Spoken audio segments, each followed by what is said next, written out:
চাউল নিয়ে আসলাম আজ বাজারে গেছে মার্কেটে। এক বস্তা চাউল নিয়ে আসলাম 18 কিলো। তারপরে কিনেছে আজকে হচ্ছে আপনার লাল শাক। লাল শাক নিয়েছে, সুন্দর শাকগুলা কচি শাক, লাল শাক। তারপরে এটা হচ্ছে বাংলাদেশে চাল কুমড়ি কয়, সুন্দর একদম জাল চাল কুমড়ি নিয়েছি হচ্ছে আপনার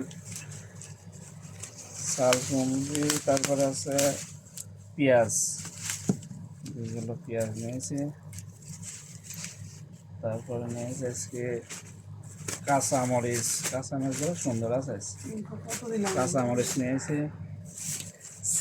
সিমটা একটু ভালোই নেই পাকা। সিম নিয়ে আসি 1 কিলো। 2 বস্তা আলু নিয়ে আসি। আলুগুলো আজ ভালো আছে। 2 বস্তা আলু, আজকের বাজার কাঁচামরিচ, তারপর সিম, পেঁয়াজ, চাল কুমড়ি, লাল শাক, 1 বস্তা চাউল। এই বাজার আজকে বাজারে যাই মার্কেট করে আসি।